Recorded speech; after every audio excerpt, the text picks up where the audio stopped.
Halo semuanya, saya akan mendemokan project dari kelas membangun image processing API like imagekit.io. Jadi fungsinya adalah kita akan membangun tools seperti imagekit.io ya, di mana kita bisa melakukan transformasi gambar, terus convert gambar, tapi secara langsung melalui URL yang kita kembangkan seperti itu. Nah, di dalam materi ini kita akan belajar banyak hal ya. Kita akan menggunakan Golang, GoFiber, kemudian kita menggunakan caching, menggunakan Redis, dan tentunya kita juga akan mengintegrasikan dengan Content Delivery Network atau biasa disebut CDN. Jadi kurang lebih seperti ini ya. Jadi kita membuat endpoint API. Nah, ini contohnya cdn.shinobi.my.id. Ini adalah domain yang saya miliki ya, teman-teman ya. Kemudian di dalamnya ini sudah saya pointing ke aplikasi atau tools yang sebelumnya sudah kita buat. Nah, untuk melakukan transformasi gambar, caranya seperti ini. Nah, ini URL bisa disesuaikan ya teman-teman ya. Misalnya cdn.shinobi.my.id/transform/image. Nah, di sini ada dash artinya destination. Jadi URL gambarnya yang mau di-convert, mau di-transform itu yang mana. Jadi ini bisa diintegrasikan ke mungkin ke website teman-teman, ke aplikasi mobile ya, yang mungkin ada gambar-gambar yang lumayan besar. Nanti bisa dioptimize dengan tools ini. Kemudian di sini ada output. Nah, output ini ada 3 pilihan, PNG, JPG, kemudian ada WP. Nah, teman-teman juga bisa melakukan custom ya, misalnya mau menambahkan output seperti GIF, seperti itu sangat-sangat bisa ya teman-teman ya. Dan kita juga bisa melakukan transform ya. Kalau ini kan lebih ke convert ya. Nah, untuk transform kita bisa tambahkan parameter. Misalnya W sama dengan 100. Nah, nanti akan berubah ya, ukurannya akan menjadi 100 pixel seperti itu. Rasionya akan mengikuti. Nah, teman-teman juga bisa melakukan custom ya di dalam tools ini karena dibuat menggunakan bahasa pemrograman Go atau Golang. Jadi teman-teman bisa leluasa membuat custom misalnya untuk rotate, scale seperti itu. Oke, akan saya coba contohkan langsung ya teman-teman ya. Di sini saya sudah memiliki gambar ya. Ini saya ambil dari contoh websitenya Pertamina. Nah, seperti yang ada di deskripsi ini ya, ini ada dash destination, kemudian isinya adalah image URL dan outputnya ini misalnya PNG ya, atau misalnya kita kasih width-nya 100 ya. Kita coba implementasikan ya, seperti ini contohnya. Oke, saya coba menggunakan gambar yang lain. Teman-teman bisa gunakan gambar sendiri atau gambar di website teman-teman ya, bisa di mana aja. Saya akan coba gunakan mungkin gambar yang ini aja. Oke, di sini saya coba simpan ya. Nanti akan kita bandingkan ukurannya ya teman-teman ya. Kita save. Kalau kita lihat di sini ukurannya ini lumayan besar ya, 1,1 MB. Nah, ini kalau websitenya memiliki gambar yang sangat banyak ya, tentu saja ini akan memengaruhi load akses dari website itu sendiri, sehingga secara user experience itu juga akan kurang bagus ya, karena loadingnya lebih lama seperti itu. Oke, selanjutnya ini saya copy. Kemudian akan kita taruh ke dalam sini ya, seperti ini. Ini outputnya saya coba ganti WP ya. Untuk width-nya ini enggak saya ubah, lalu saya enter.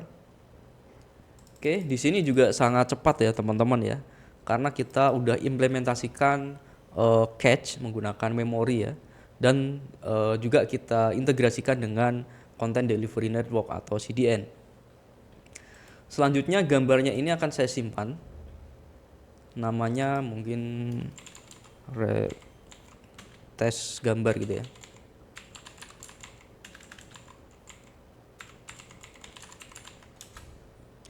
Oke, selanjutnya saya coba cek ukurannya. Nah, di sini kelihatan ya teman-teman ya. Foto aslinya itu ukurannya 1,1 MB ya, atau 1150 kilobyte. Kemudian gambar yang sudah kita ekspor menggunakan tools ya, ini ukurannya menjadi 33 kilobyte. Artinya di sini ada penurunan ukuran yang sangat signifikan ya, 3 kali lipat ya teman-teman ya. Dan itu sangat bagus ya, karena gambarnya lebih kecil ukurannya. Tapi ini resolusinya sama ya. Kita coba cek saja. Saya coba open Photos.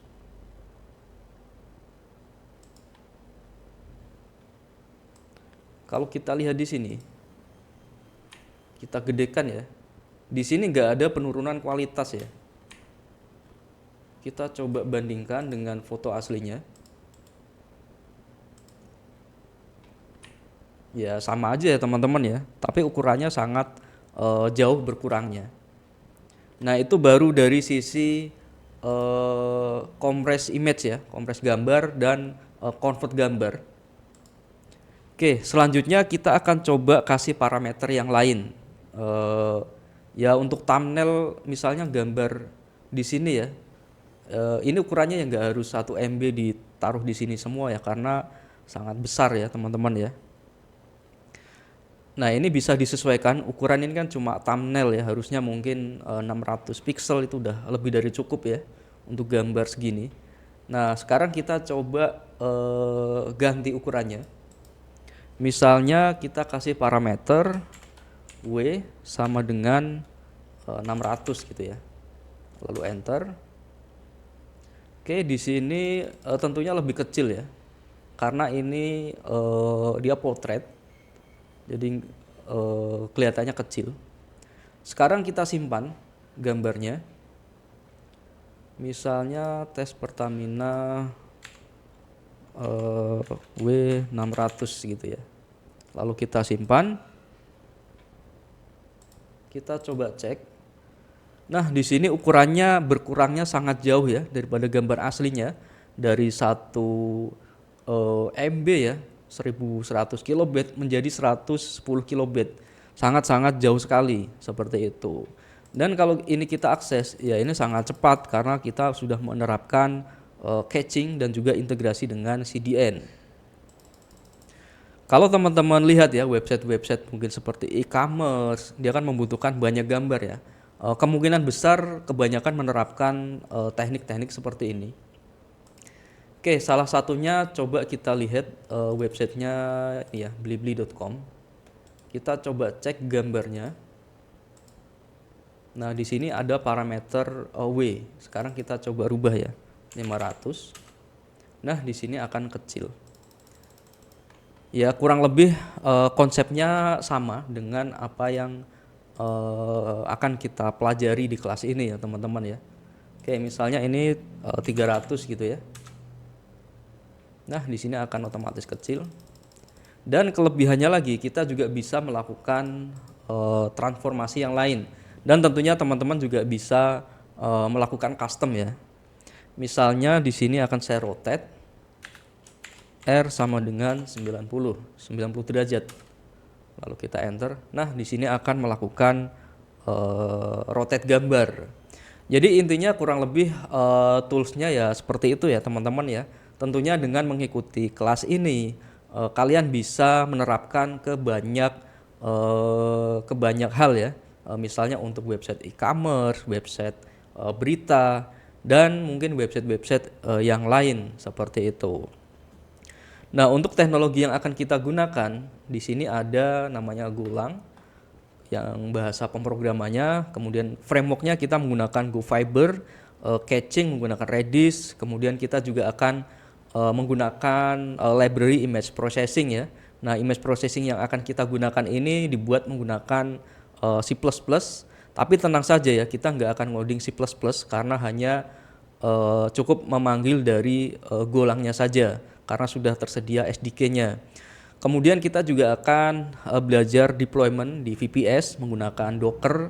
Lalu kita akan mengintegrasikan dengan CDN atau Content Delivery Network. Dan tentu saja kita akan menggunakan custom domain seperti yang teman-teman lihat ya. Di sini adalah custom domain yang saya beli. Jadi teman-teman bisa menerapkan custom domain seperti itu. Oke, kurang lebih ya seperti itu ya.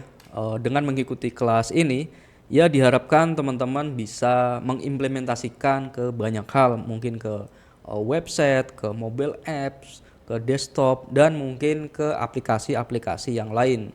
Oke, cukup sekian. Terima kasih.